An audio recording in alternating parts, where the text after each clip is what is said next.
This lecture begins phys08 slides 13.pdf in the files area. phys08 slides 13.pdf has absolutely nothing to do with Mazur's chapter 13, which we will not cover in this course. The next Mazur chapter that we will cover is chapter 15 during the last week of the term. So this set of slides draws from several chapters. Onouye chapter 9 on statics and elasticity, Onouye Kane chapter 2 on statics, which is a pretty cool review of forces, and Onouye Kane chapter 3, which you'll find pretty tricky. We're only going to go through part of that chapter. It covers analysis of trusses and so on. Onouye Kane do a really nice job analyzing trusses, and again, the book is so beautifully illustrated in the hand-drawn nature of old-fashioned architectural drawing. Here's where we left off last time. We had a sine of known mass suspended between two cables, and the two cables are at slightly different angles. So this tension points in this direction along this cable, and this tension points in this direction along this cable. So the tensions are what we call axial forces. The tension can only point along the axis of the cable. And then we have a point here where T1, T2, and the short segment holding up the sine all meet. So this makes an excellent segue into our discussion of trusses. So this point we will call a joint. And then these things that are cables in this context, which can be in tension but not in compression, will become bars in our trusses. And a bar of a truss can be either in tension or in compression, but like a cable, it can only support an axial force. It cannot support a force perpendicular to the axis of the bar. So the way we analyzed the forces at this point, which sometimes we labeled P, we said,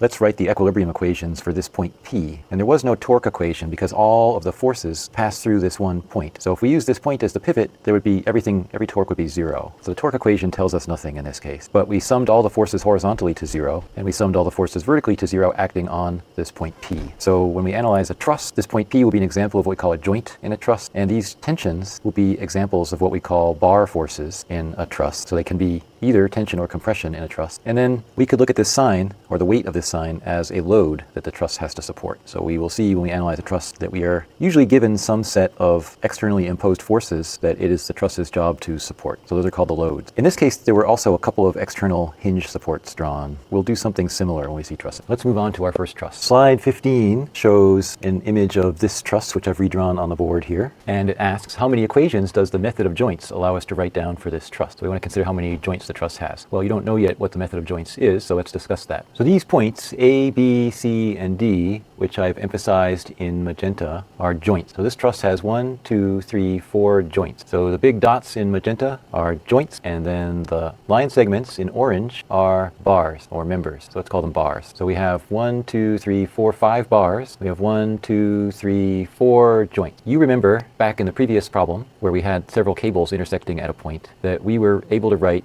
the two equilibrium equations, sum of forces in x equals 0 and sum of forces in y equals 0 for that one point. So the method of joints for a truss says for each joint you can write the sum of forces in x equals 0 and the sum of forces in y equals 0. The method of joints, which we will practice momentarily, tells us for each joint, let's call it the joint J. So for each joint J, you can write that the sum of the forces in the x direction acting on joint J equals 0, and the sum of the forces in the y direction acting on joint J equals 0. So if you have some number of joints, then you get 2 times that number of joints for the number of equations you can write down. Essentially, we are saying that if this truss as a whole is in equilibrium, it's not accelerating rotationally, then every joint of the truss is also in equilibrium. So you would think that would give us 3 equations per joint, but because all of the forces acting at a given joint have lines of action that pass through that joint, there's no new information to be gained from a torque equation for a joint, so we only get 2 equations per joint. We will see that it is possible to write a torque equation sometimes, in many cases, for the truss as a whole, which lets us solve for the reaction forces that externally support the truss on the ground. So how many equations does the method of joints allow us to write down for this truss? Well, we have 1, 2, 3, 4 joints, so we must have 2 times 4 is 8 equations we can write down. So I like answer B. We can write down 8 equations. Now you might ask, why? What's the point of working with trusses? Well, the equilibrium equations are the aspect of mechanics of this physics course that are most pertinent to architecture, to asking how do things stand up, how do we study the forces that hold a structure in place. And a truss not only is a ubiquitous object in the real world. For example, if you walk past a railroad bridge, you'll see trusses. If you look at the roof construction of a wood-framed house, you'll see a pattern of rafters and collar ties and joists that either appears to be or sometimes explicitly is a system of trusses. And analyzing trusses can give us insights into how big a given force has to be, depending on the dimensions, how far apart things are, what shape things take. So trusses have a kind of have simple formulaic method of analysis, and we can gain some insights from analyzing trusses that will later help us to understand other things like beams and so on. Next, how many unknown internal forces, in other words, internal tensions or compressions, do we need to determine when we solve this truss? Solving a truss usually involves determining the size and sign, in other words, whether it's tension or compression, of every bar force. So for every bar in the truss, you need to determine how big is the tension or compression in that bar and whether it is a tension or compression. These are all internal forces within the truss. So if you think of the truss as an object as a whole, then the bar forces are internal forces, whereas these forces exerted by the ground, for example, and the loads that are applied are external forces. So we have 1, 2, 3, 4, 5 bars. So that means we have 5 unknown internal forces, 5 unknown bar forces, bar AB, BC, CD, AD, and BD. 5 unknown bar forces to solve for. So I think I like answer B. We have 5 unknown internal forces, those are bar forces, to determine when we solve this truss. There will also be some reaction forces we have to solve for. We have to figure out what the ground has to do to the truss to keep it in equilibrium. This is a simply supported truss. That means it has a roller support on one far end and it has a pin or hinge support on the other far end. How many independent reaction forces do the two supports exert on the truss? If there are independent horizontal and vertical components, count them as separate forces. The pin support at A can exert both a vertical force and a horizontal force on the truss. The roller support, this is just like a little roller skate. The roller support at C can exert a vertical force, but not a horizontal force. So we have one force here, which is vertical on the truss, basically from the ground, and we have 2 forces here on the truss from the ground, a vertical force and a horizontal force. So that would be 3 reaction forces. So I like answer B, that there are 3 reaction forces that the two supports exert on the truss. Notice that 8 equals 5 plus 3. We have 8 equations available. We have 5 unknown bar forces, and we have 3 unknown reaction forces. 2, 4, 6, 8 equations we can write down for some of the forces in X and some of the forces in Y at each of the 4 joints. We have 1, 2, 3, 4, 5 unknown bar forces, and then we have 1, 2, 3 unknown reaction forces. That's good. We have exactly the same number of unknowns as we have equations to determine unknowns. So for a planar truss that is stable and that is capable of being solved using the equations for static equilibrium, a necessary condition is 2 times the number of joints equals the number of bars plus 3. If this is not true, then you cannot solve the truss using the methods of static equilibrium in a plane. If it is true, then you probably can, but not necessarily. There are some trusses that have the correct relationship between the number of joints and the number of bars that are still not solvable with the equilibrium equations. But every solvable truss has this property. 2 times the number of joints equals the number of bars plus 3. So it is a necessary condition. You get 2 force equations per joint. That's what the left side says. And you need to solve for 1 unknown tension or compression per bar. And then we also need to solve for 3 support forces, which are also known as reaction forces in the lingo. What do we learn by writing the 3? We actually get 3 equilibrium equations for the truss as a whole. And let's use joint A as our pivot. Well, there are 3 possible answers here. I guess one of them is correct, but let's just try working out the answer for ourselves. So using A as the pivot. Well, the nice thing about using A as the pivot is that we can directly write down an expression that will give us the 1 unknown force at joint C, because the 2 unknown support forces at A will have 0 lever arm when we pivot about A. Let's replace on our diagram this pin support with 2 arrows. I'm going to call this R, A, Y, and I'm going to call this R, A, X. And then at this roller support, I'm going to erase that and call this R, C, Y. So treating the truss as a whole, the external forces are RAX, RAY,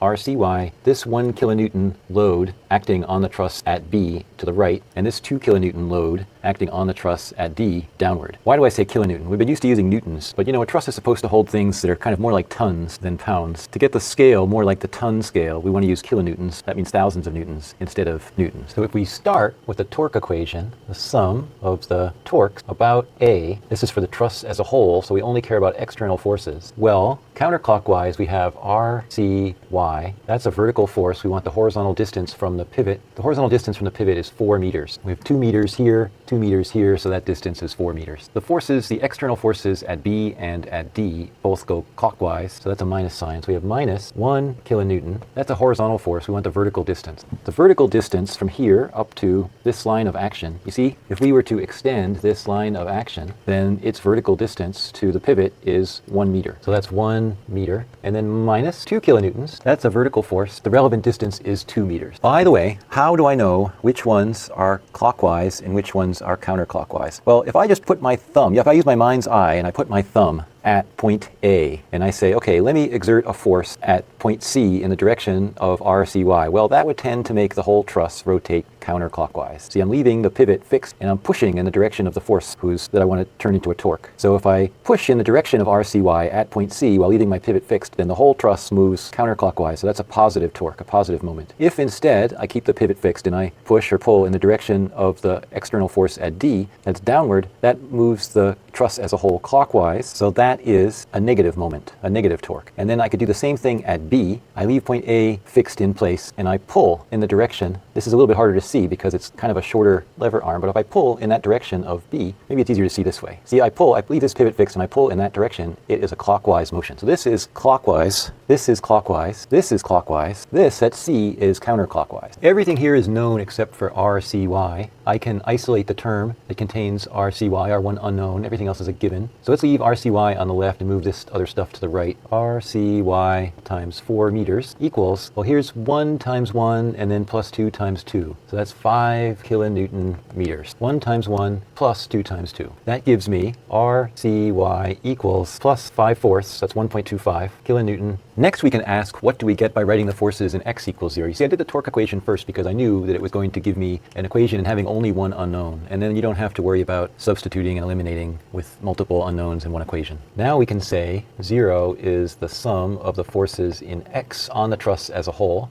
The reaction force at A in the x direction is to the right. We're going to do right minus left, and we're only treating external forces. The reaction forces in light blue and the loads in orange are external forces. Then we have plus 1 kilonewton. Oh, we can see I drew the arrow the wrong direction for RAX because we're going to get a negative answer. So this will tell us that RAX equals minus 1 kilonewton. So it's minus 1,000 newtons. So I could just leave the arrow pointing to the right as it does and say it's just a negative number, or I could redraw it pointing to the left, which might be more legible than, and use a positive number. Anyway, that seems to be my answer for RAX, and that seems to be the equation I get for the forces in x. Then I can say 0 is the sum of the forces in the y direction on the truss as a whole. So I'm going to do up minus down. So we'll say RAY plus RCY minus 2 kilonewton. And then we actually already know what RCY is. The only thing we need to solve for here is RAY. That gives us RAY equals 2 kilonewtons minus RCY, which is 2 kilonewtons minus 1.25, let's say 5/4 kilonewtons. So RAY must be 3/4, so that's plus 3/4 of a kilonewton. So which one of these sets of equations do we like? For the forces in y, we got RAY plus RCY minus 2 kilonewtons equals 0. That looks like it agrees with A, it agrees with B, it agrees with C. Okay, so we're not going to get any information on which answer we like from that. In x, we had RAX plus 1 kilonewton equals 0. Seems like they all say that. The only one that differs, I guess they only differ in the torque equation. Minus 2 kilonewtons times 2 meters minus 1 kilonewton times 1 meter plus RCY times 2 meters. No, that's no good. Minus 2 times 2 minus 1 times 1 plus RCY times 4 meters equals 0. I think I like B. And then let's see if we can rule this out. Minus 2 kilonewtons, 2 meters, minus 1 kilonewton. No, I don't like this 2 meters. See, the 1 kilonewton force has a 1 meter, not a 2 meter lever arm,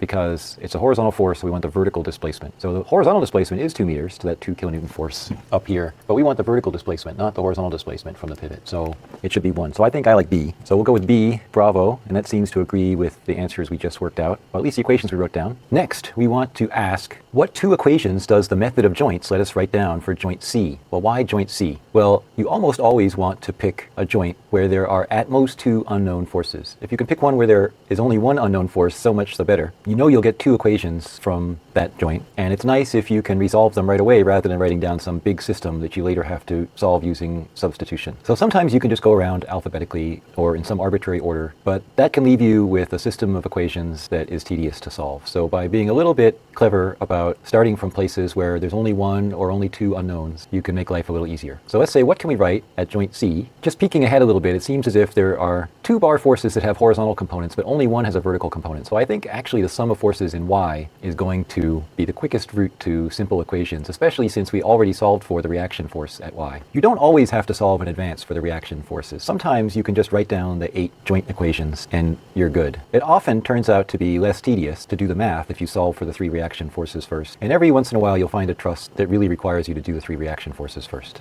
Okay, so at joint C, 0 equals the sum of the forces in y on C. So up minus down is things acting on joint C. So we have RCY is up. And we also have some portion of TBC. See, we are initially assuming that everything is in tension. And if it turns out to be in compression, we will get a minus sign. So just treat it as if it were a cable in tension. Then we can write T, the capital letter T, for each bar force. And if it's negative, that turns out to be compression. So this will be plus because it's up. It's up because if this thing is in tension, bar BC, then it is pulling this way, kind of northwest, so up and to the left on joint C. So it seems to be the tension, assumed to be tension, BC times the sine of this angle theta, which we have not written down. For this triangle, it's a 1, 2, root 5 triangle. The hypotenuse is root 5, the vertical is 1, the horizontal is 2. So for this angle theta, cosine theta is 2 over root 5, and sine theta is 1 over root 5. It may turn out to be easier to plug in numbers, but let's leave it as sine theta for now, and we can just be aware that if we want to substitute, we can. So this equation will let us solve directly for TBC, because we know what sine theta is, and we know what RCY is from our previous steps. So that's good. So TBC seems to be minus RCY over sine theta, which seems to be minus root 5 times 5/4 kilonewton.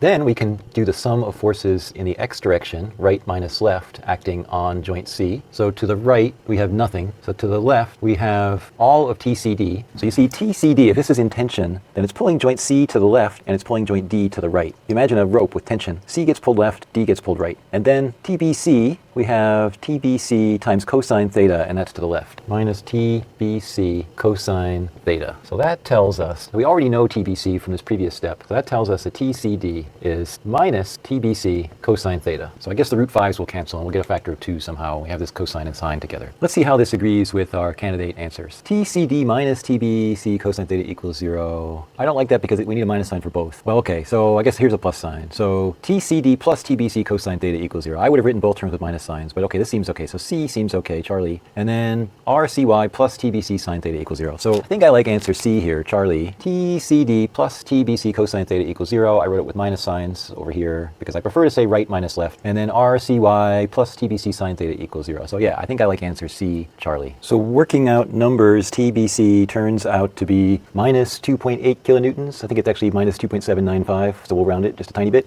And TCD works out to be plus 2.5 kilonewtons, which is exact. Next, what two equations does the method of joints let us write down for joint A? So joint A seems like a good choice because we already have solved for this reaction force and this reaction force, so we have only two unknown bar forces here. And looking ahead a little bit, there's only one with a vertical component, so when we write the sum of the forces in y equals 0, we will directly solve for TAB, and then we'll get another equation in x, which lets us directly solve for TAD. So let's do that. Let's start with the sum of the forces in y equals 0 for joint A, and then we'll say the sum of the forces in x acting on joint A equals 0. Okay, so 0 is the sum of the forces in the y direction, up minus down, acting on joint A. So we have R, A, Y, so this is acting upwards on joint A, and then we have plus TAB sine theta, and I think that is it. And if we solve that, we get TAB equals minus RAY over sine theta. And let's just revisit why we have the signs that we have. I'm doing up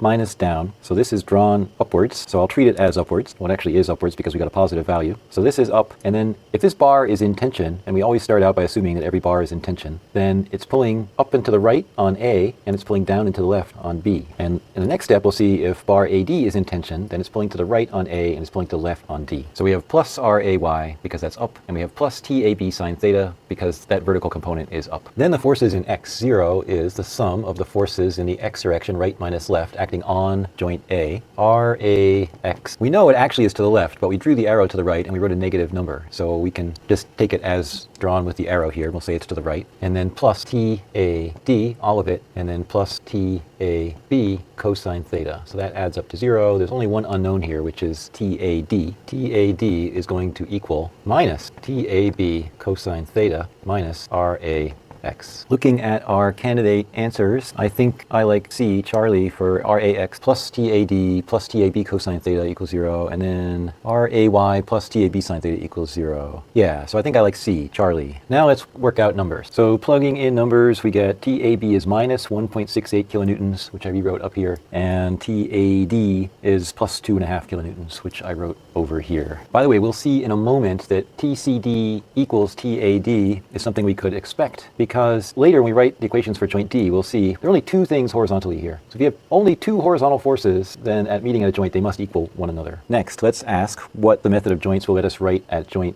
D. This will be pretty interesting because everything happens at right angles, and it'll give us some good cross checks on stuff we've already found. Forces acting on joint D. 0 is the sum of forces. I think it doesn't matter whether we start with X or Y in this case. Let's start with X, right minus left. So we have TCD pulling to the right, and we have TAD pulling to the left. See, so this tells us that TCD equals TAD, which we already knew, but it's a nice check. That makes sense because TCD pulls joint D to the right if it's in tension. TAD pulls joint D to the left, assuming that it's in tension, and nothing else has a horizontal component. So this force to the right must balance this force to the left. So that's a neat check. So now we're going to see when we do the vertical forces that TBD simply equals this load here, 2 kilonewtons. And if this load were not here, then TBD would have to equal 0. Anytime you have a perpendicular and there's only one thing coming into the perpendicular, that bar force must be 0. 0 is the sum of the forces in the y direction. We'll do up minus down. So TBD would pull up, and then this 2 kilonewton load is downward. So if this is 0, that directly tells us TBD equals plus 2 kilonewtons. Okay, so TBD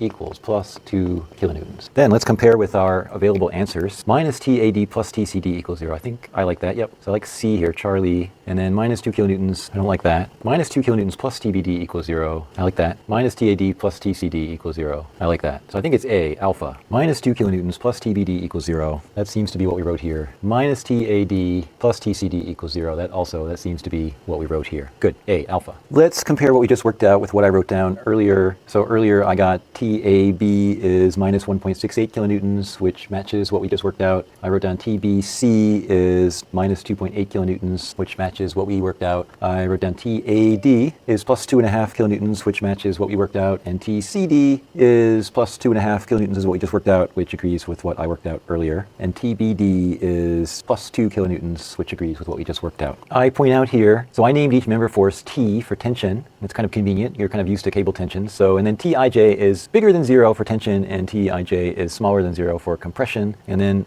often it makes sense after you've solved the truss to draw the arrows with the correct signs. So I'll do that on the next page. So if you want to go through and touch up the arrow directions, you see we could redraw the RAX arrow to the point to the left. So then you can say 1 kilonewton without the minus sign and it points to the left. And then bar AB turned out to be in compression, so you could draw those arrows the other way to indicate compression if you wanted to. And bar BC turned out to be in compression, so you can, if you want to, you can reverse the arrow so that it looks as if it's in compression instead of tension. It's kind of a style issue. I do think it makes sense to draw the reaction forces with arrows pointing the way that you actually worked out the answer. For the bars, I think the minus signs are okay if you get a negative answer. Anyway, all of this is a matter of style. As long as it's clear by looking at your diagram what the actual signs and directions of the forces really are. Another thing you can do, by the way, if you like, is you could just type all 2J equations at once and put them into Mathematica or Maple or Alpha or whatever your favorite computer algebra system is, and you get the answers out. So you could do that. I mean, sometimes I do that. I doubt many of you will have a preference for doing that, but I wanted you to see that it's possible. And by the way, if you want to learn how to use Mathematica for doing such things, maybe you're in a really quantitative field and it would be really useful, I actually have some study materials that I could let you go through for extra credit if you feel super eager to learn how to use Wolfram Mathematica, which, by the way, can be used license-free by all SAS and I think also Wharton students. So we actually solved our first truss. So we will go on now and solve another one.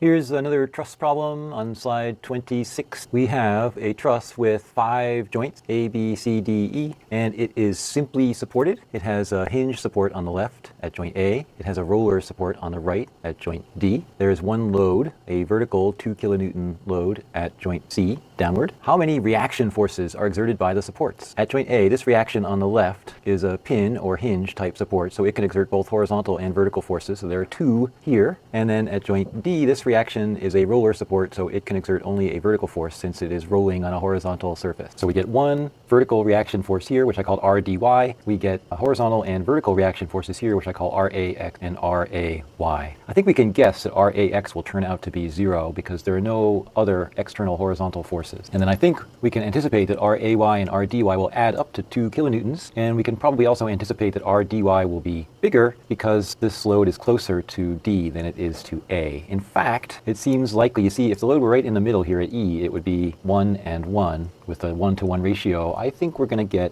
a 3-to-1 ratio. So I think it's going to be 1.5 here and 1/2 here. But we'll see. We'll see. All the angles, by the way, are 60 degrees. We don't have any lengths marked, but all the lengths are equal. How many internal forces, in other words, tensions or compressions in the members, do we need to solve for to solve this truss? Well, 1, 2, 3, 4, 5, 6, 7. It seems as if we have 7 bars. So we have 7 bar forces to solve for, which I have labeled up here, TAB, TAE, TBC, TBE, TCE, TDE, TCD. So I've assumed they're all in tension, and we will just get negative numbers if they actually are in compression. So we have 7 unknown bar forces plus 3 unknown reactions. That's 10. And with 5 joints, we will get 10 equations. So that's good. That's exactly the right number of equations to solve for the number of unknowns that we have. Do you see any joint where there are 2 or fewer unknown forces? If so, we can start there and just work directly on the truss. Otherwise, we need to start with EFBD, an extended free body diagram for the truss as a whole. Now, this statement is not strictly true, even if you have more than 2 unknown forces at a given joint. If you're willing to write down a big system of equations and solve the whole system of equations, you can just write down the 2 equations for each joint and you will get an answer. But it can be very tedious work solving a big system of equations. You really don't want to work with more than 1 or 2 variables at a time, and that's why if there is no joint at which there are 2 or fewer unknowns, then in order to keep the calculations manageable, you would then go and solve for the reaction forces first before going back to write down the 2 equations for each joint. There are 4 unknowns at A, there are 3 unknowns at B, there are 3 unknowns at C, there are 3 unknowns at D, and there are 4 unknowns at E. So there actually is no joint where there are 2 or fewer unknowns, and we don't like having to work through a huge system of equations. So we need to start by drawing a free body diagram for the truss as a whole. We can do that just using this existing drawing as long as we make a mental note that we're only interested in the forces I wrote in light blue here. So the external forces. We have 3 external reaction forces and 1 external load force. All of these tension forces are internal forces, so they will not concern us right now. Let's try to guess RAX, RAY, and RDY by inspection. Then we'll check with the usual equation. So by inspection, I would say RAX is 0 because there are no other horizontal forces. RAY and RDY have to add up to 2 kilonewtons, and RDY is 3 times closer to the load horizontally than RAY is. So I would say RDY is going to be 3 times as big as RAY, and they add up to 2 kilonewtons. So I would say RDY will be 1.5 kilonewtons and RAY will be 1/2. Let's see what we get from solving the equation. Let's start by summing the torques counterclockwise about point A. That way RAX and RAY will have 0 lever arm and we won't have to worry about them right now. This will give us an equation that directly lets us solve for RDY.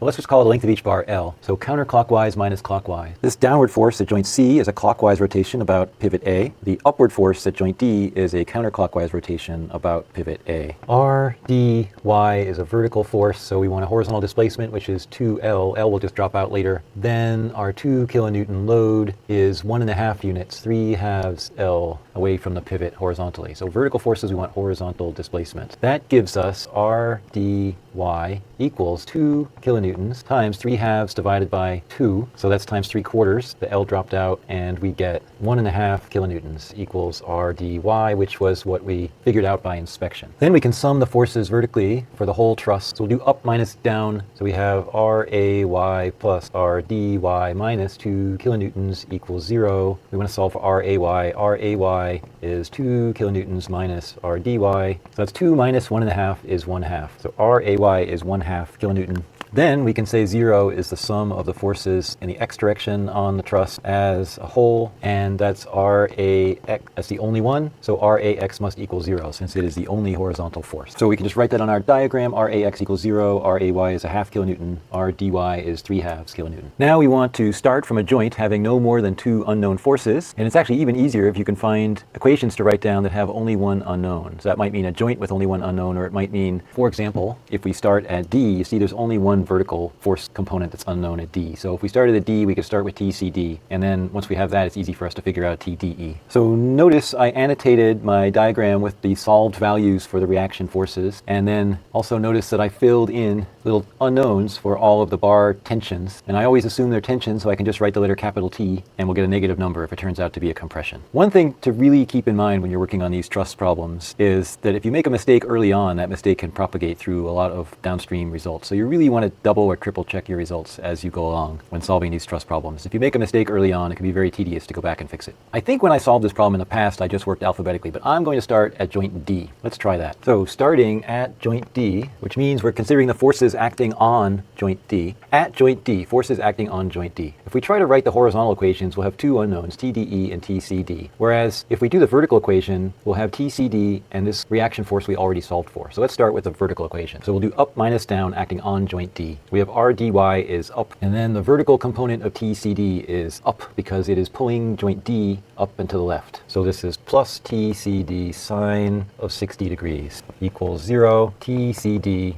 equals minus RDY divided by sine 60 degrees. Sine of 60 degrees is root 3 over 2. So the reciprocal of that would be 2 over root 3. So I think we find that TCD is minus root 3 kilonewtons. The 2 cancels with the 2, and then 3 divided by root 3 is root 3. So I think root 3 is 1.732. So I think we should get minus 1.732 kilonewton. Let's write it over here. Now we can do the sum of the forces in X acting on joint D. TDE is pulling joint D to the left, and TCD cosine 60 degrees is pulling joint D to the left. So we have minus TDE minus TCD cosine 60 degrees. Cosine 60 degrees is just 1/2. This gives us TDE equals minus TCD cosine 60 degrees, which is 1/2. So TDE equals plus root 3 over 2 kilonewtons. Root 3 over 2 is, I think, 0.866. So we can take this 0.866 and write it somewhere. We might as well write it here. Where should we go next? We can't really go to E because there are still 3 unknowns there. But if we go to C, now there are 2 unknowns at C. So we could go to C. So let's move over to joint C. At joint C, if we write the horizontal equation, we'll be dealing with 2 unknowns at once. If we write the vertical equation, we're dealing with only a single unknown, TCE. So let's start with the vertical equation. Vertical forces acting on joint C. We have minus TCD sine 60 degrees minus 2 kilonewtons minus TCE sine 60 degrees. This 2 kilonewton load is pushing down on C. TCD is pulling down and to the right on C. TCE is pulling down and to the left on C. So those are all minus signs. That gives us TCE equals minus 2 kilonewtons minus TCD sine 60 degrees divided by sine 60 degrees. TCE equals minus 2 kilonewtons divided by sine 60 degrees minus TCD, which is known. TCE equals minus 2 kilonewtons times 2 over root 3, because sine 60 degrees is root 3 over 2. And then TCD was negative root 3 kilonewtons, so subtracting that is adding root 3 kilonewtons. This actually is a nicer number than I originally realized. I recognized 0.577. So this is minus 4 over root 3, and then this is plus 3 over root 3. Root 3 is the same as 3 over root 3. So minus 4 over root 3 plus 3 over root 3 is minus 1 over root 3 kilonewtons. So that's minus 0.577, and we will write that here. My high school physics teacher, Mr. Rodriguez, had all of these cool numbers like 1 over root 3 is 0.577 memorized because he grew up in the slide rule era. Let's write the horizontal equation for joint C, right minus left. We do have something to the right, which is TCD cosine theta. TCD cosine 60 degrees. That's pulling, see, TCD is pulling down and to the right, and TCE is pulling down and to the left. It's minus TCE cosine 60 degrees, and then TBC is just pulling directly to the left on joint C, minus TBC equals 0, and the only one that's unknown here is TBC, so we can solve directly. TBC equals TCD minus TCE cosine 60 degrees, which is 1/2. Again, we want things acting on joint C horizontally. CD is down and to the right, so that's a plus sign with a cosine theta. CE is down and to the left, so that's a minus sign with a cosine theta. BC is just to the left. You see TBC is pulling joint C to the left. Later we'll see it's pulling joint B to the right. So this is 1/2 minus root 3 minus 1 over root 3 kilonewtons, which is 1/2 minus 3 over root 3 plus 1 over root 3 kilonewtons, which is minus 2 over 2 root 3 kilonewtons, which is minus 1 over root 3 kilonewtons, which is minus 0.577 kilonewtons. Where should we go next? We want a place where there are no more than 2 unknown forces. So joint B should suffice because we have only TAB and TBE to solve for. And I think we're going to have 2 equations to deal with at the same time no matter what we do, because both of these bars have both vertical and horizontal components. Now if we went to joint A, we would have 2 unknowns, TAB and TAE. And if we do the vertical equation first for joint A, then we have only one variable to deal with. So let's do joint A, and we'll start with the vertical equation. Forces acting on joint A, starting with the vertical equation. So we have RAY plus TAB sine 60 degrees. That's it. Equals 0. That gives us TAB equals minus RAY divided by sine 60 degrees. Sine 60 degrees is root 3 over 2. So the 1/2 and the 2 will cancel. This is minus 1 over root 3 kilonewtons, which is minus 0.577 kilonewtons is TAB. Now we can move on, and staying at joint A, we can write the horizontal equations. Let's do that. 0 is the sum of the horizontal forces acting on joint A. So we have right minus left. TAE is to the right. RAX, which we know is 0, but still it's acting to the right. And then we have plus TAB cosine 60 degrees. All that adds up to 0. So TAB cosine theta is to the right. It's pulling to the right and upward on A. TAE is pulling to the right on A.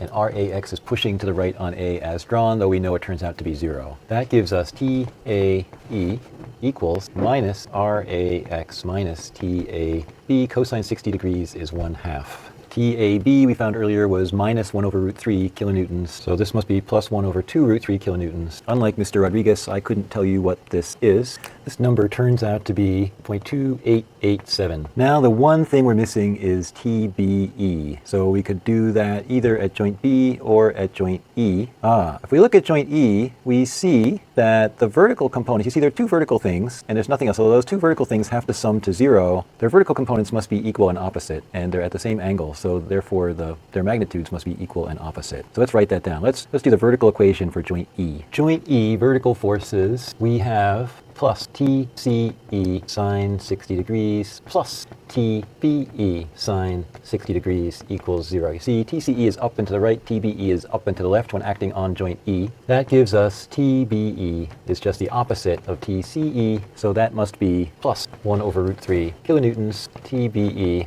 is plus 0.577 kilonewtons. So now we've found every bar force and we found all three reaction forces. We have completely solved this truss. That was extremely tedious, so I wrote the numbers in on the truss here. If we go and look at my pre-drawn slide, you can see I did it in a slightly different way. First of all, if you really want to, you could look at all of my math. Then here is the drawing with everything assumed to be in tension and the results written down below. And then finally I redrew it so that if something is in compression, I drew the arrows pushing outward. If it's in tension, I drew the arrows pulling inward. Oh, and look at this, I even made the little slashes through the arrows. I usually don't do that. Let me try that. So I'll make the little slashes here indicating that they're reaction forces. Okay, so this is the solution for this truss, which matches what we just wrote on the whiteboard. Let's use this very same truss as a segue from the method of joints into the method of sections. The method of sections is conceptually a little harder to understand, but if you're only looking for a subset of the bar forces rather than every single bar force, the method of sections is much less work, much less tedious. And if you are trying to get to a bar force that's well away, you kind of would have to work your way through many equations to get to it with the method of joints. The method of sections can sort of be a shortcut that takes you directly to the bar forces of interest. So let's see how that works, using this already solved truss as an example. So suppose we want to solve for at most 3 unknown bar forces. Let's say we pick TBC, TCE, TDE. The trick is you have to be able to draw a cut line. So we call this a section. We are sectioning the truss. So we draw a cut line which passes through at most 3 unknown bar forces. So you can't have more than 3 unknown bar forces that the cut passes through. You'll see why that's true in a minute. And then you draw an extended free body diagram for just one side of the cut. And all these things that you chopped in half, now you are treating them as external forces acting on the side that you're keeping. So you kind of erase one side and you redraw the other side. And now these bar forces that you cut through, you treat as external forces rather than as internal forces. And it really helps a lot. Until you get really good at this, you have to redraw the diagram. Otherwise, you'll be infinitely confused about which forces point which way, and you'll have minus sign errors all over the place. So let's try this carefully. We are going to draw an extended free body diagram for the right side of the cut, the right side of the section. And we are sectioning the truss like this. So here we go. So I will draw, here is joint C, here's joint D, and we've cut this. And I'm going to draw it as a tension. So this is TDE, and you see it's pulling this way on what's left. So it's really important to get that arrow the right direction.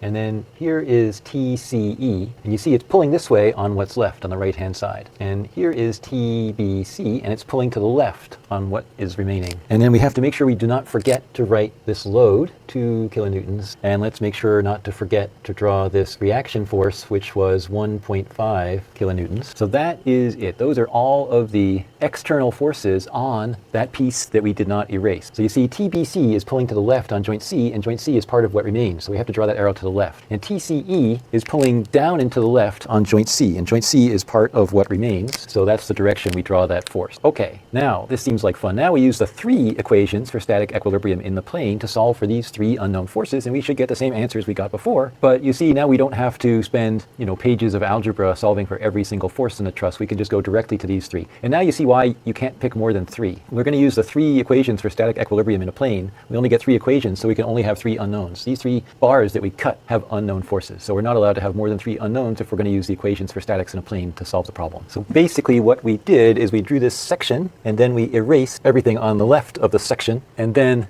we have to draw the arrows in the directions that will get us the answers with the correct sign. So, okay, we're going to say on what's left here. We're going to do the three equations for static equilibrium. Now, you see, this is very interesting. If we pivot about joint C, then we can get an equation that involves only one unknown. And in fact, if you wanted to solve for just bar force DE and nothing else, then this is the trick. You use the method of sections, and then you choose a clever pivot so that you eliminate all but that force. So let's pivot 0 is the sum counterclockwise about joint C of the torques, or moments, as Professor Farley would say. This is going to be interesting. So about joint C, it's actually a little bit tricky to see which way this goes. About joint C, so if we hold our finger on joint C, then the 1.5 kilonewton reaction going upward is going to be counterclockwise, and TDE is going to be clockwise. Okay, so holding point C constant, TDE to the left will be a clockwise motion, that's a minus sign, and then this reaction force at joint D vertically upward will be counterclockwise, so that's a plus sign. So let's write that down. 1.5 kilonewtons. Now, what is the lever arm? That's a vertical force. We want the horizontal displacement. The vertical force, horizontal displacement to point C is half of the length of a bar. So this L is the length of a bar. L over 2 is half the length of a bar. And now minus TDE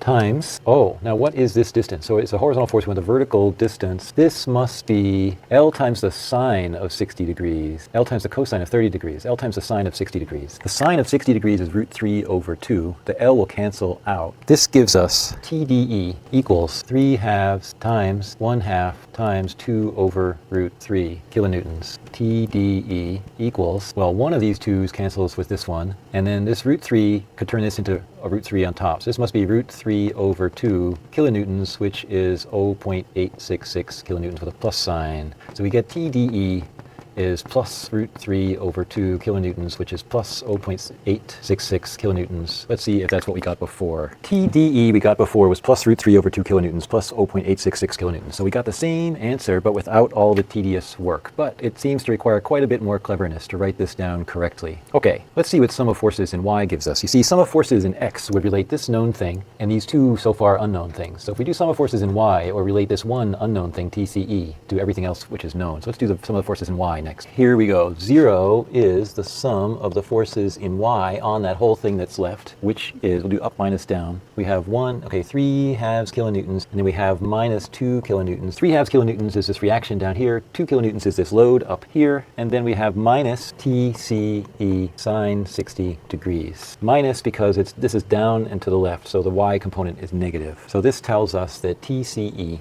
equals, this would go to the other side of the equation, minus 1/2 kilonewton divided by sine 60 degrees. You see, this is 3/2 minus 2 is minus 1/2. Okay, and then sine 60 degrees is root 3 over 2. So this is minus 1/2 kilonewton times 2 over root 3. So this is minus 1 over root 3 kilonewtons, which is minus 0.577 kilonewtons is TCE. And what we got before is the same thing. TCE is minus 0.577 kilonewtons. So we're able to get the same result we got before, but quite a bit more directly this way. Now, finally, let's see what the horizontal equation for the part that we did not erase tells us. So we have minus TBC minus TCE cosine 60 degrees minus TDE equals 0. So on this stuff here, horizontal forces, minus TBC, minus TCE cosine 60 degrees, minus TDE. So they're all to the left as drawn. And the only thing left to solve for is TBC. So TBC is minus TDE minus TCE cosine 60 degrees is a half. So TBC is, so TDE was plus root 3 over 2. So this is minus root 3 over 2. And then TCE was minus 1 over root 3. So with the minus sign, it would be plus. So that's plus 1 over 2 root 3 kilonewtons. And this is TBC is, okay, so this is minus 3 over root 2 minus 1 over 2 root 3 kilonewtons. We can factor out the 1/2. So there's minus, and then we have root 3. Root 3 is the same thing as 3 over root 3. So we have minus 3 over root 3, and then plus 1 over root 3. So this is minus 3 plus 1. So this is 1/2. This is minus 2 over root 3. So 2's cancel. So we have minus 1 over root 3 kilonewtons, which is minus 0.577 kilonewtons for TBC, and that is what we got before for TBC. Okay, so that is our first attempt at the method of sections. Just for practice, now let's go back and we'll erase the right half and we'll solve for the same 3 forces from the other side. So you'll see what happens if we had kept the same section, but instead of erasing the left and keeping the right, instead we will erase the right and keep the left. Let's see how that goes. So we'll keep this same section line, but now we will erase the right side and draw a free body diagram for what remains. We should get something that looks like this. So here we go. Let's erase what's to the right of the section line. Now this,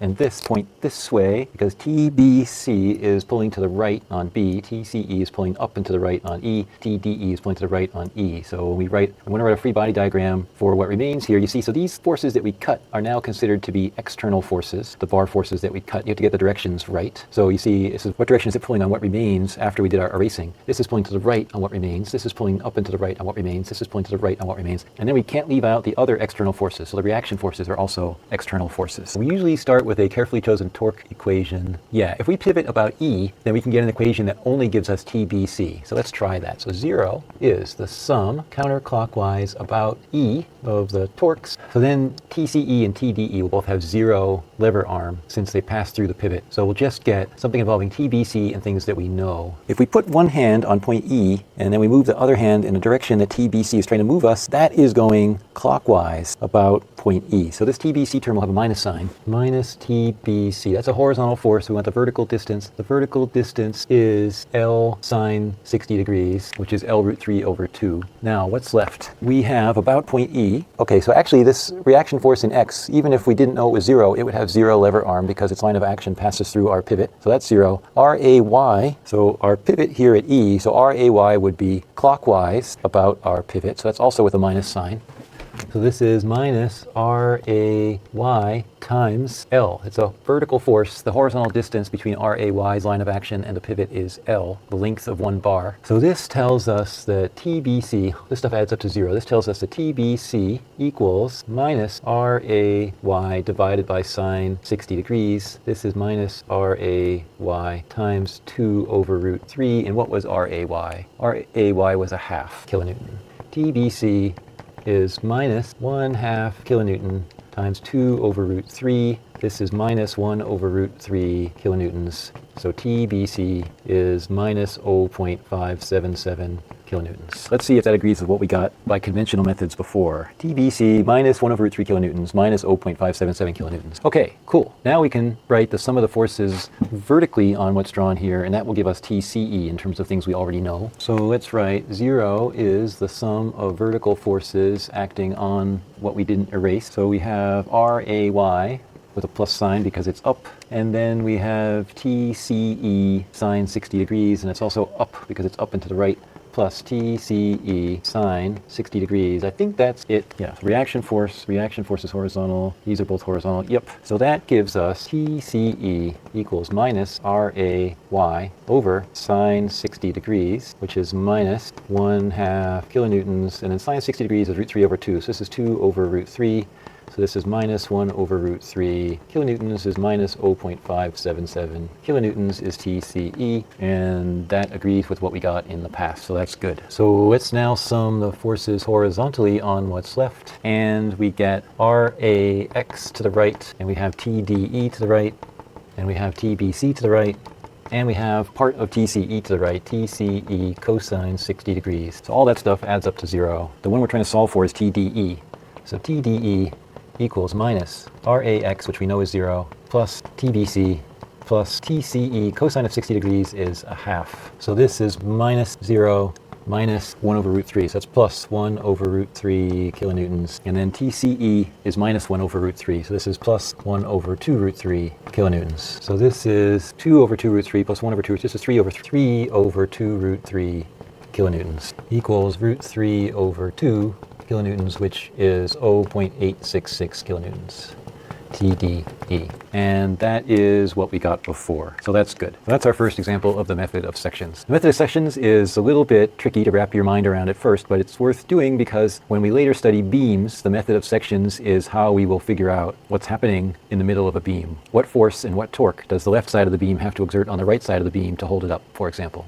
Here's another truss problem that we can solve using the method of sections. So we want to find the forces in members CE, CF, and DF, and actually we've assumed that they're all in tension. So if they're not in tension, then we will get negative numbers. So to find those three forces, we want to section the truss in a way that passes through those three members. And then we have to decide whether it is going to be easier to analyze the left side or the right side of the cut. So let's think about that. Oh, by the way, Richard Farley pointed out to me in the past, and I just noticed now as I was thinking about the reaction forces, that there's a missing member in the original drawing of the truss. So on the slide, there really has to be a member here, because if there weren't a member here, there could be only a horizontal force here, not a vertical force, and only a horizontal force here, not a vertical force. But then there would be no way for the wall to take the vertical load. So somehow the wall has to be able to exert a vertical force as well as a horizontal force at least one of these 2 points. Well, at exactly one of these 2 points. So you need either this diagonal or this diagonal, take your pick. The place where we should section this truss, if we want to find TCE, TCF, and TDF, is right through those three bar forces. So we want to draw our section line right here, or on this version, that is right here. And now you have to think, well, is it going to be easier to analyze the right side or the left side? You might say, well, the left side looks smaller, maybe it's more manageable, but let's start filling in some details on the left side. I think you'll be persuaded that the right side is likely to be easier to analyze. So if we erase these supports and replace them with indications of the reaction forces, so the wall must exert a force. We can call this, let's call this B sub X, and let's call this A sub Y, and I'm going to draw it this way because my intuition says I think it should go this way. Let's call this A sub X. The reactions exerted by the wall on the truss. In fact, I can then put little slash marks through them so that you know that they're not loads, they're reactions. So we don't know any of these three reaction forces. So we would have to do statics for the truss as a whole to solve for these three reaction forces before we can then start analyzing the left side. But if we instead erase the left side and analyze the right side, we can start going without first finding these reaction forces. So let's do that. Let's erase the left side and analyze the right side. We can do another tricky thing, by the way. Even after we erase the left side, we can still pivot about point C if we want to solve for bar force TDF. That's a little bit tricky. So here, we'll erase the left side, everything left of the section, but I will continue to indicate where point C is. Okay, so to the left of our section, and point C is not part of our section. I'm just leaving it there because I want to show you a trick. We could, if we wanted to find just bar force DF, we could pivot about point C, even though point C is no longer part of the section that we are analyzing. I mean, you can pivot about any point you like, and this happens to be a point that these two forces pass through. TDF, assuming that this bar is in tension, pulls this right-hand side of the truss to the left. TCF pulls this right-hand side of the truss up and to the left. TCE pulls this right-hand part of the truss to the left. So if we pivot about point C, then we can immediately write an equation involving only TDF. Let's do that.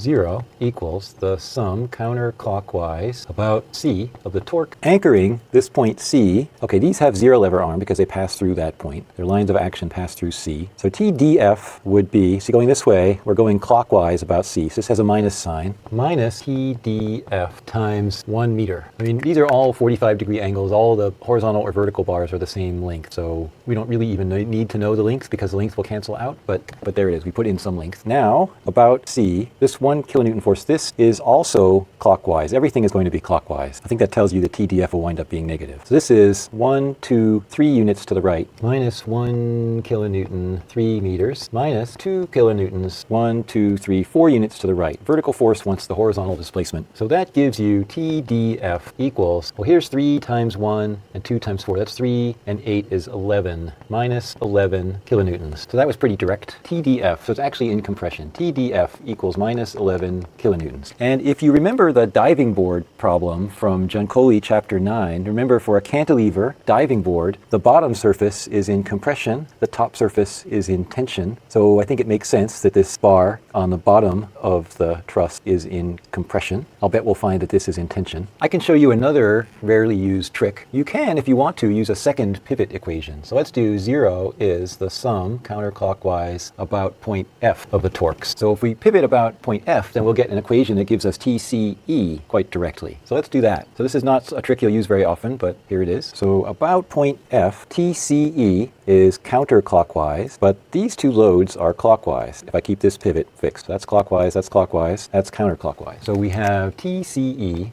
times 1 unit. This is a horizontal force with a vertical offset, so that's just 1 meter. And then minus 1 kilonewton. From point F, it's 2 units. And then minus 2 kilonewtons. And this is 3 units. So TCE equals 2 plus 6 is 8 kilonewtons. And it is indeed in tension. TCE is plus 8 kilonewtons. And then we can use the sum of the forces. Well, if we did it vertically, we would include both of these. And if we do it horizontally, we'll include both of these. I guess we can do it, yeah, let's just do it vertically. So then we'll get TCF times sine of 45 degrees equals 3 kilonewtons. That seems straightforward. So we'll do sum of the forces in y, add to 0. This is on the whole thing we've drawn. External forces. So these loads are external forces. If there were any reactions that we had not erased, they would be external forces. And the bars that we cut are external forces. So we have, this is up minus down, plus TCF sine 45 degrees minus, and there's 1 plus 2, 3 kilonewtons. So that gives us TCF equals 3 kilonewtons divided by sine 45. Sine 45 is 1 over root 2. So this is 3 kilonewtons times the square root of 2. So TCF is plus 3 root 2 kilonewtons. So that's what, a little more than 4, like 4.5. So plus 4.24 kilonewtons. So that gave us TDF is minus 11 kilonewtons. So it is in compression. TCE is plus 8 kilonewtons. So it is in tension. It's not surprising to have tension on the top and compression on the bottom for a cantilever. And TCF is 3 root 2 kilonewtons, which is about 4.24 kilonewtons. Comparing with what I wrote earlier in my slide, you see we have the force arrows drawn the same way, and we reach the same conclusion about TDF being 11 kilonewtons in compression, TCE being 8 kilonewtons in tension, and TCF being 3 root 2 kilonewtons in tension. For what it's worth, here's some pre-computed algebra. And notice that in the pre-computed algebra that I worked out for class last time, I just used the standard method of one pivot and sum of forces in X and sum of forces in Y. And in fact, I use F for the pivot. I don't do the tricky thing of using C for the pivot. So the way I worked it out just now on the board is different from the way I worked it out in the notes I wrote down. Here's a really tricky statics problem. This is actually not at all a truss problem, even though it has a truss drawn on it. It's just a statics problem. An inclined king post truss. I don't know what a king post truss is. We should ask Professor Farley to tell us what the phrase king post truss means. An inclined king post truss supports a vertical and horizontal force at C. Determine the support reactions developed at A and B. So this is not really a truss problem because we're not asked to solve for the internal forces in the truss, but it is an example of a pretty tricky equilibrium problem. So let's try working through it together. It actually is deviously tricky. By the way, so you can notice from the given dimensions that the angle of the incline is the same as the interior angle at joints A and B of the truss. And then you can also notice that there is a pin support at A and there's a roller support at B, although again, in a kind of deviously tricky way, the roller support at B is at this funny angle of a 5/12 pitch slope. So let's see what we can do. And again, the whole problem is just to determine the 3 reaction forces. So the horizontal and vertical reaction forces at A, and then the single diagonal reaction force at B, which is perpendicular to that 5/12 surface. Here's my redrawn version of the truss. I think the first thing we want to do is get the magnitude of RB by pivoting about A. So if we write torque about A, then we can get this force RB, I think pretty directly, except that it's going to be tricky to figure out the lever arms for these horizontal and vertical forces. So when we pivot about point A, this force, this reaction force at B, will be a counterclockwise, therefore positive torque, and it will just be RB times this distance, because this is perpendicular to this. And I guess this is 6 meters, this is 6 meters, so this will just be 12 meters times RB with a plus sign. So I think that's easy. Then we have this clockwise, therefore negative torque from the horizontal 1 kilonewton force. So we have to figure out what this vertical distance is. That might be tricky. Well, then we have this vertical load. So for the vertical load, we'll have to figure out what this horizontal distance is. And again, that also might be tricky. So let's try that. So we'll pivot about A. 0 equals the sum counterclockwise about A of the torque. So here is a counterclockwise torque. We have the reaction force at B times 6 plus 6 is 12 meters. And then minus, now we have the horizontal 1 kilonewton. So we need a vertical distance for this. And then we have the vertical 1 kilonewton. And we need a horizontal distance for that. So for this horizontal force, we need this vertical lever arm. And for this vertical force, we need this horizontal lever arm.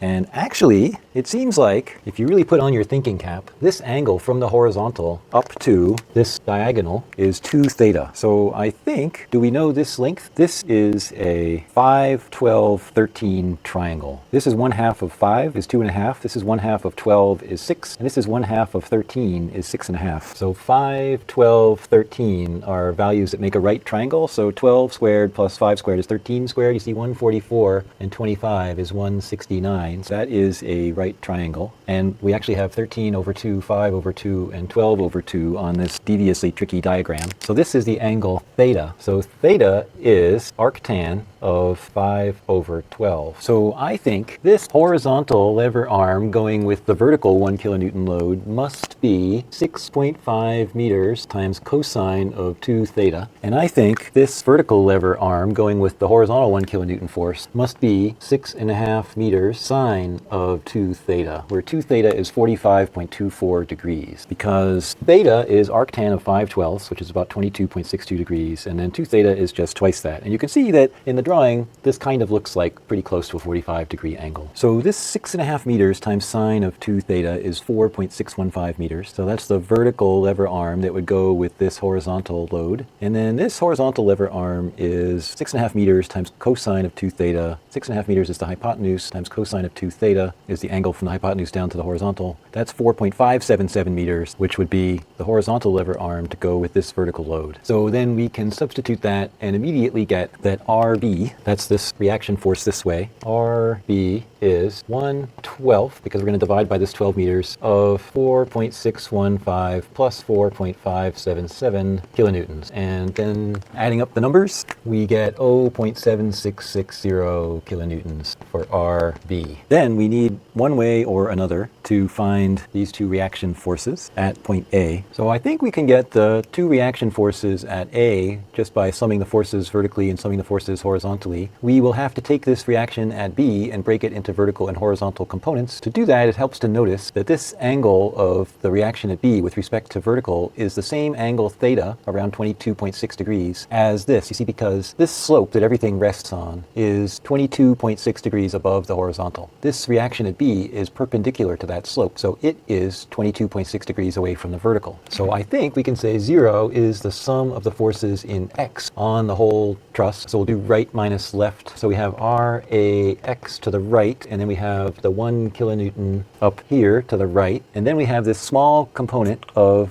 RB, so this is minus RB sine theta. So the horizontal part is sine theta, since theta is measured from the vertical rather than from the horizontal. So I think that should give us directly RAX equals RB sine theta minus 1 kilonewton. So this is R, we already solved for RB, and sine theta is 5 over 13, and then minus 1 kilonewton. So we'll plug in a minute for that. And then meanwhile, we can say 0 is the sum of the forces in Y, up minus down. So we have RAY, and then we have plus RB cosine theta, and then minus 1 kilonewton from this vertical load. So that, and this all adds up to 0. So that gives you RAY equals 1 kilonewton minus RB, and then cosine theta is actually 12/13. So then we can plug in numbers for that. So just plugging in numbers, we get RAX is minus 0.7054 kilonewtons. So that tells you that this reaction force actually is to the left, and it's 0.7054 kilonewtons. And then RAY is plus 0.2929 kilonewtons. So it is up, and has magnitude 0.2929 kilonewtons. So you could say, why are we solving all these problems? And I think, first of all, if you are a budding architect, then you will solve similar problems again when you take a structures course. So I think you always learn something more deeply if you see it more than once than if you you see it only once. So I think this will help, because I think then the second time you see it, it will stick even more fully. And whether or not you're an architecture student, I think part of the point of taking a physics course is to exercise that kind of mathematical part of your brain. So this is good practice using torque. It's good practice decomposing vectors. It's good practice using trigonometry. And then finally, I think in the future, when you look at a railroad bridge, or you look at the trusses that hold up a roof of a house, or later on when you look at a cantilever, I hope that some of the numbers we work out during the course will give you some insight into how things are held up in real life. So then finally, we can compare these results with what I worked out in the past on my slides. It seems as if the numbers are the same. We got the reaction force at B, which points perpendicular to the slope of the incline, has a magnitude 0.7660 kilonewtons. And then we got the horizontal reaction force at A is actually to the left and is 0.7054 kilonewtons. And the vertical reaction at A points upward and is 0.2929 kilonewtons. And then here is a diagram annotated with the actual forces that we worked out. Here's the same diagram with that reaction force at B decomposed into components, horizontal and vertical. So that's what I have on trusses. This will take us a little while to digest in class, and there'll be a little bit of reading from Onouye and Kane. Really, it will be skimming, so that you can see their diagrams, which are oh so much better than my diagrams, and I think they really are worth kind of imprinting on your visual brain. And then we can have a brief discussion of beams, which is sort of interesting because you can then understand a few things about why an I-beam has the eye-like shape that it has, and you can understand why floor joists are placed upright and not flat like planks. So we'll see how the dimensions of a beam relate to both the size of the space that it spans and the load that it can bear, which I think will give you some insights if you look around the basement of a house, for example, and ask yourself why the joists that hold up the first floor have the dimensions that they have.